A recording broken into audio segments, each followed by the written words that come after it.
नमस्कार दोस्तों, मैं दीपक कुमार आप सभी का स्वागत करता हूं दादा डायलॉग में।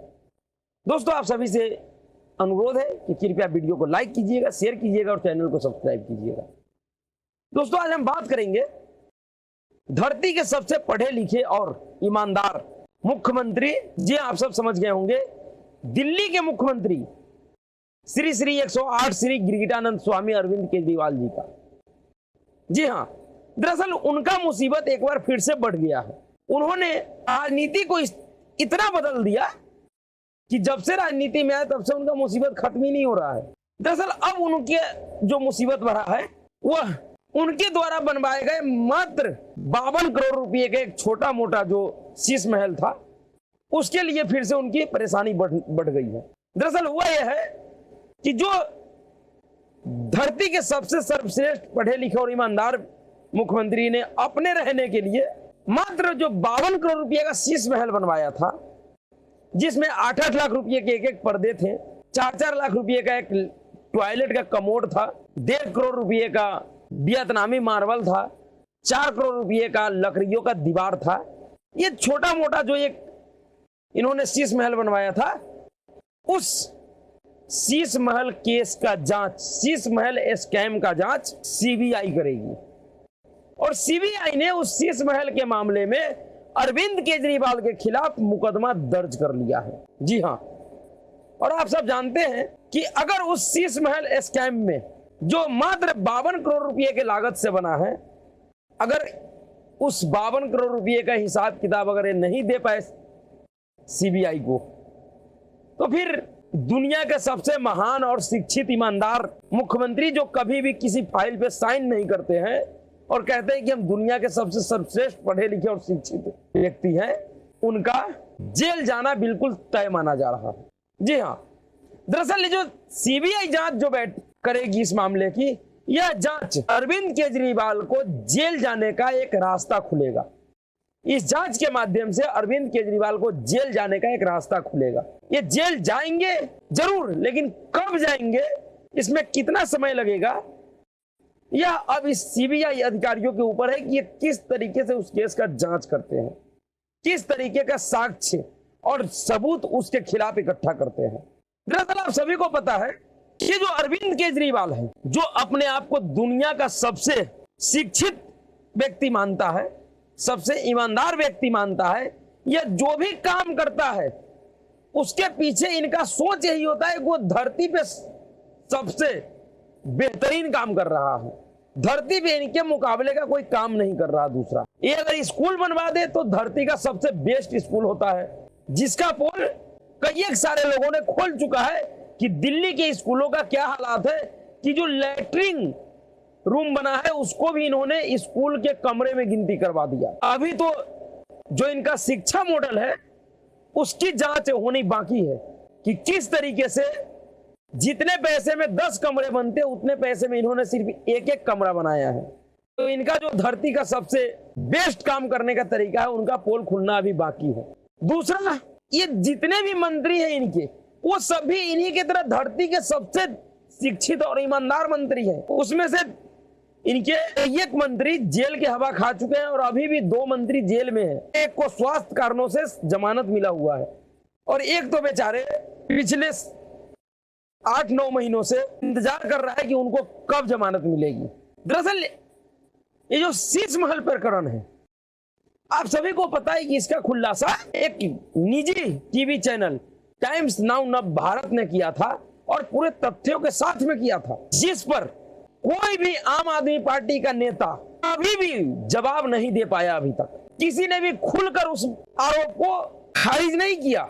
खारिज करते भी तो कैसे, इतने ठोस सबूत तो दिखा रहे थे टीवी चैनल वाले कि इनका जो दुनिया का सबसे महान मुख्यमंत्री और दुनिया का सबसे शिक्षित मंत्री सब है, उनके पास कोई जवाब ही नहीं था। इन्होंने, और सिर्फ अरविंद केजरीवाल ही नहीं, उनकी पत्नी सुनीता केजरीवाल जी ने भी, दोनों लोगों ने मिलकर ये जो 52 करोड़ रुपए का जो छोटा मोटा शीश महल अपने लिए बनवाया है, इन दोनों लोगों ने मिलकर इस 52 करोड़ रुपए के छोटे मोटे शीश महल घोटाले को अंजाम दिया है। जब टीवी चैनल ने जून महीने में इसका खुलासा किया था, मई जून का महीना था, खुलासा किया था, उसके खुलासे के बाद दिल्ली सरकार के मुख्य सचिव ने एक जांच किया था एलजी के आदेश पे। उसके बाद उन्होंने एलजी को रिपोर्ट सौंपा था। उस केस का जांच खुद दिल्ली सरकार का विजिलेंस विभाग भी कर रहा था।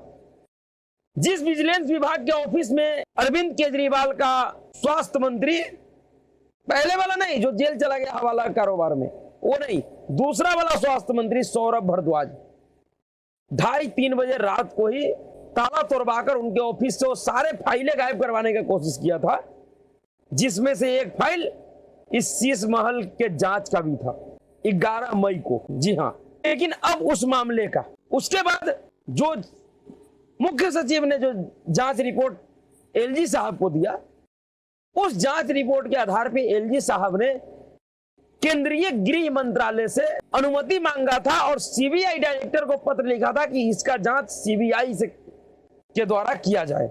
दिल्ली के एलजी उपराज्यपाल के अनुरोध पे भारत सरकार के गृह मंत्रालय ने अब सीबीआई को वो अनुमति दे दिया है और अनुमति मिलने के बाद सीबीआई ने शीश महल प्रकरण मामले में अरविंद केजरीवाल के खिलाफ मुकदमा दर्ज कर लिया है। और अब शीश महल प्रकरण से जुड़े हुए जितने भी फाइल है 3 अक्टूबर तक सीबीआई ने दिल्ली सरकार को आदेश दिया है कि वो सारा फाइल सीबीआई को सौंप दिया जाए। इस शीश महल मामले में पहले ही पीडब्ल्यूडी के 7 अधिकारियों से पूछताछ हो चुकी है और उन्हीं अधिकारियों के पूछताछ के बाद सारा जांच पड़ताल जब मुख्य सचिव ने कर लिया, दिल्ली के विजिलेंस विभाग ने कर लिया, इन सारे जांच रिपोर्टों के बाद ही एलजी ने सीबीआई को यह केस सौंपा था। और जिस तरीके से दुनिया के सबसे पढ़े लिखे, शिक्षित और ईमानदार मुख्यमंत्री जो किसी फाइल पे साइन नहीं करता है, इस स्कैम को अंजाम दिया है अपने पत्नी के साथ मिलकर, क्योंकि ये दोनों इनकम टैक्स ऑफिस में काम कर चुके हैं, अधिकारी रहे हैं और इन दोनों लोगों को पता है कि किसी भी स्कैम को सरकारी अधिकारी किस तरीके से पकड़ती है और इन लोगों ने बड़े ही सतर्कता के साथ इस घोटाले को अंजाम दिया है। इसलिए कह रहा हूं कि ये लोग जेल जाएंगे या नहीं जाएंगे, यह सीबीआई के अधिकारियों पर निर्भर करता है कि वह इनके चाल को पकड़ने में कितना कामयाब होता है, इनके षड्यंत्र को पकड़ने में कितनी कामयाबी उनको मिलता है, क्योंकि इन लोगों ने बड़े ही सफाई के साथ इस घोटाले को अंजाम दिया है। पूरे 52 करोड़ रुपया का इन्होंने शीश महल बनवा लिया विदाउट टेंडर के, बिना कोई टेंडरिंग किए, बिना कोई विज्ञप्ति जारी किए इन्होंने 52 करोड़ रुपए का अपने लिए शीश महल बनवा लिया। जबकि सरकारी नियम है कि जैसे ही 10 करोड़ रुपए से ऊपर का खर्च होता है उसके लिए बाकायदा विभागों से अनुमति लेना होता है। जितने भी विभाग उन कामों से संबंधित हो उन सभी विभागों से अनुमति लेना होता है। उसके बाद एक टेंडर प्रक्रिया बुलाई जाती है। उस टेंडर प्रक्रिया के माध्यम से किसी भी सरकारी काम को दिया जाता है। इन्होंने इस तरह का कोई भी काम नहीं किया, यहां तक कि इन्होंने अपने शीश महल बनाने के लिए हजारों पेड़ों को काट दिया और एनजीटी से अनुमति नहीं लिया। नेशनल ग्रीन ट्रिब्यूनल जो पर्यावरण पेड़ों को संरक्षण करती है, जिसका वो विभाग है, उनसे भी इन्होंने अनुमति नहीं लिया। जबकि दिल्ली में नियम है, खास करके राजधानी क्षेत्र में, कि 5 से अधिक पेड़ काटने का मतलब है कि आपको विभाग से अनुमति लेना पड़ेगा। लेकिन इन्होंने इतनी चतुराई के साथ काम को अंजाम दिया और वो भी कैसे, किन परिस्थितियों में दिया। इस समय इन्होंने इस काम को करवाया जिस समय दिल्ली के लोग कोरोना से मर रहे थे। दिल्ली के लोगों के पास सांस लेने के लिए ऑक्सीजन नहीं था। ऑक्सीजन के लिए दिल्ली के लोग तड़पते थे। दिल्ली हाई कोर्ट से लेकर सुप्रीम कोर्ट तक ने केजरीवाल सरकार को फटकार लगाया कि अगर तुमसे दिल्ली नहीं संभल रहा है तो बोलो, हम केंद्र सरकार को दे दें। किस लिए तुम सरकार बना के बैठे हो दिल्ली में, जब तुमसे लोगों की रक्षा नहीं कर पा रहे हो, तुम स्वास्थ्य सेवाएं मुहैया नहीं कर पा रहे हो, ऑक्सीजन नहीं दे रहे हो। इन्होंने हाथ खड़े कर दिए थे कि मेरे पास पैसे नहीं है कि हम ऑक्सीजन के लिए टैंकर खरीदें। लेकिन उस समय इन्होंने अपने लिए एक मामूली सा 52 करोड़ रुपए खर्च करके शीश महल बनवाया था। कांग्रेस पार्टी का तो आरोप ऐसा भी था कि इस शीश महल पे 52 करोड़ नहीं 171 करोड़ रुपए केजरीवाल ने खर्च किया है। इसके पीछे उनका तर्क यह था कि अरविंद केजरीवाल ने जितना बड़ा शीश महल बनवाया है उतनी जगह में कई एक विभागों का सरकारी ऑफिस था, जिन ऑफिसों को हटाकर इनको अपना शीश महल बनाना पड़ा और उन सरकारी विभागों के लिए अलग से ऑफिस खरीदना पड़ा, फ्लैट खरीदना पड़ा। तो उन सबका कॉस्ट अगर जोड़ा जाए तो 171 करोड़ रुपए होता है। या कांग्रेस पार्टी ने प्रेस कॉन्फ्रेंस करके दिल्ली कांग्रेस के नेता अजय माकन ने आरोप लगाया था। अब सच्चाई क्या है, 52 करोड़ खर्च हुए या 171 करोड़? इन्होंने अनुमति लिया था या नहीं लिया था? क्या पीडब्ल्यूडी के से अनुमति इनको मिली थी?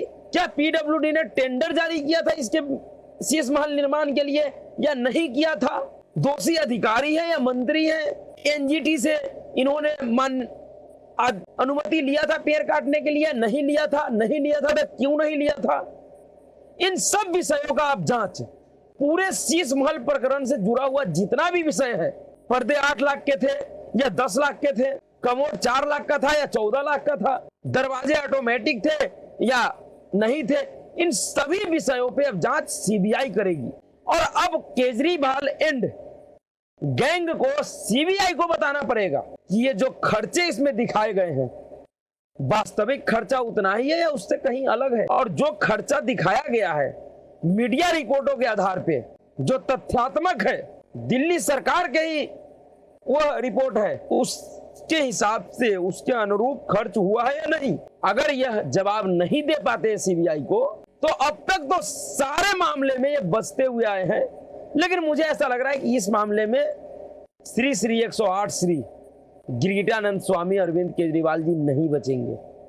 इनको जेल की हवा खानी पड़ेगी और शायद इसी बात का इंतजार मनीष सिसोदिया भी कर रहा है।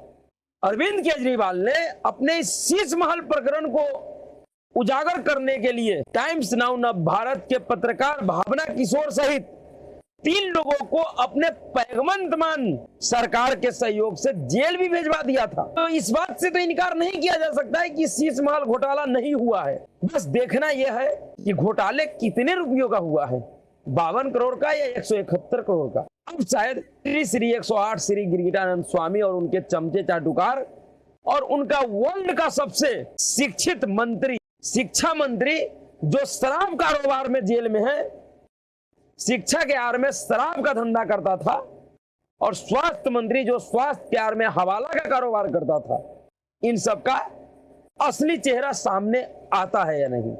तो अब सारा मामला सीबीआई के हाथों में है। अब सीबीआई क्या करेगी, कैसे करेगी, यह आने वाले दिनों में पता लगेगा। लेकिन श्री 108 श्री गिरिजानंद स्वामी अरविंद केजरीवाल के साथ जो भी हो रहा है वो अच्छा नहीं हो रहा है। इस तरीके से भाजपा और कांग्रेस को नहीं करना चाहिए इनको साथ।